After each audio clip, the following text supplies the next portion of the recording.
صاد، عندي لك واحد السؤال. الا جاتك الفرصه باش تلقى شي كائن فضائي، شنو هو اول سؤال غادي تسول؟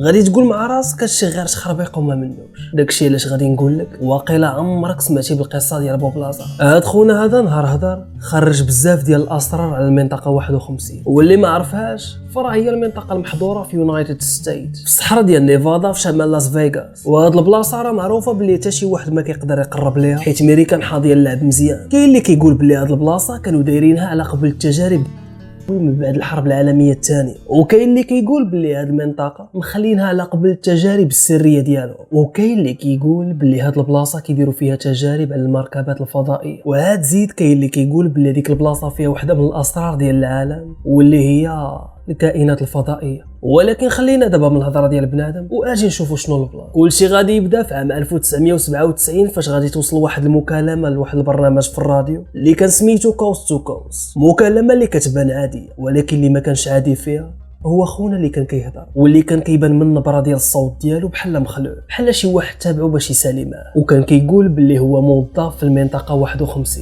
وقال لهم انا كنت موظف في المنطقه 51 وراه جراو عليا بسبب مشكل في الصحه ديالي. انا دابا ما نقدرش نبقى جالس في بلاصه وحده، خاصني ديما نبقى هارب. وهكا غادي تسالي لابيل. وهنايا غادي يبداو يبانوا بزاف ديال الاراء، وواحد منهم غادي يقول بلي هاد خونا راه غير بغى يطلعها على الراديو ودار لهم شي برانك ولا شي حاجه. ولكن الشيء اللي غادي يطرم مورا هاد المكالمه هو اللي كان فشكل شي شويه. المحطه ديال الراديو غادي يمشي ليها السينيا وما غيبقى خدام فيها والو شويه، وغادي يرجع للبيت. وهنايا غادي يقول المذيع بشي طريقه ما مفهوماش طرا شي مشكل في السيستم، ودابا حنا خدامين على النظام الاحتياطي. واش الحكومه او لا؟ الصراحه ما عرفتش. هاد المنطقه 51 كاين اللي كيشوف داك البني اللي كيبان لينا فيها هو غير باب لشبكه ديال الانفاق من تحت الارض واللي فيه بزاف ديال لي زيطاج، ولكن هادشي كيبقى غير هضره. المهم هو كلشي كيتفق باللي كاينه حاجه وحده تماك واللي هي الكائنات الفضائيه، وهادشي سري بزاف لدرجه ديال انه غير كتقرب لديك البلاصه فراه كتعتبر حاجه محرمه. كاينه حاجه اخرى اللي كتزيد تدخل الشك، هو ان امريكان كتنفي الوجود ديال هاد البلاصه، ولكن بطريقه او باخرى عاد غادي يعترفوا في 2013 باللي ديك البلاصه راه كاينه بصح. وهنايا عاد غادي ينوض كلشي باش يقول باللي ديك البلاصه راه بصح فيها الكائنات الفضائيه. Until now, it had only really existed in places like the X-Files on television, but newly released CIA documents officially acknowledge the site for the first time.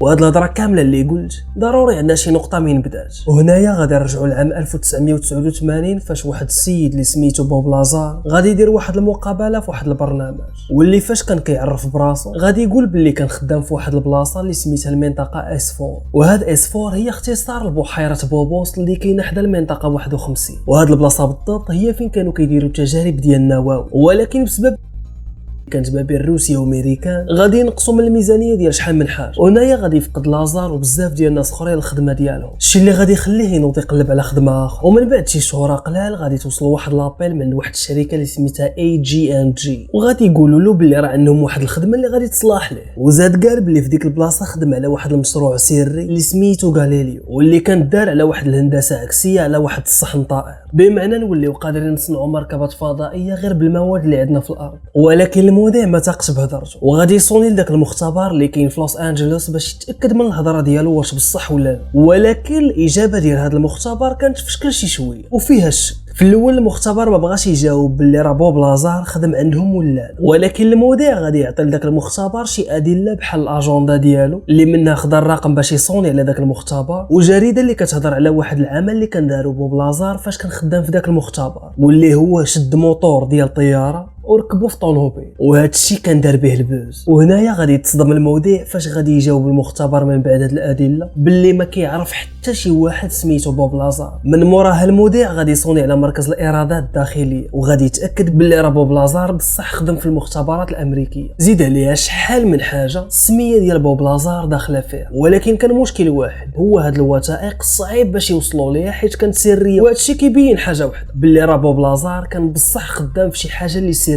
وبزاف، يعني ما عمرك غادي تعرف فين كان خدام هاد السيد بالضبط. كلشي عادي. حتى غادي يقرر داك المذيع باش يصوني على اداره الضمان الاجتماعي باش يسولهم عاوتاني على بوب لازار. وهنايا بالضبط كانت الصدمه فاش غادي يقولوا ليه باللي راه ما كاين حتى شي واحد بهذه السميه وراه ما عمره ما كان. الشيء اللي كيبين باللي راه كانت معلومات على بوب لازار ولكن بطريقه ما بقاش حتى شي حاجه كدور عليه. وهنايا حاجه وحده بانت هي هاد خونا راه كيشكل خطر على المختبرات السريه وراه خاص سميتو ما تقدر في حتى بلاصه. باش يتاكدوا غادي يصونيو لواحد السيد اللي سميتو ادوارد تال. هاد خونا هذا كان مسؤول على الاسلحه النوويه وفاش غادي يسولوا المذيع على المنطقه 51 ادوارد غادي يجاوب وغادي يقول بلي راه غادي يبقى ساكت مادام الاسئله ديالك كدور على هاد المنطقه وغادي يولي يسولو ويقول له واش كتعرف شي واحد بالسميه ديال بوب لازار. هنايا ادوارد غادي يقول له غنبقى ساكت مادام ان الاسئله ديالك كدور على هاد السوجي نيت. وبطريقه غير مباشره هاد خونا كيقول بلي راه كنعرف بوب لازار ولكن ما نقدرش نهضر. ودابا السؤال المهم شنو دار بوب لازار باش خلى كلشي كارو وشنو العلاقه ديال هذا الشيء بالزنزال؟ لازار كيقول باللي الصحون الطائره اللي خدم عليهم كانوا ديال واحد الناس اللي صغار بزاف وهنايا كيقصد الكائنات الفضائيه. وهاد المراكب كانوا خدامين بواحد النظام ديال الدفع اللي كان متقدم بزاف واللي كيخدم ضد الجاذبيه بالماده المضاده وباش يقدر يمشي داك الصحن الطائر من بلاصه لبلاصه كيكسر الزمكان بشكل مؤقت. هنا على ما قال فاش ديك المركبه كتهز على الارض كدير واحد الضوء اللي مجهد ولكن ما معاه حتى شي صوت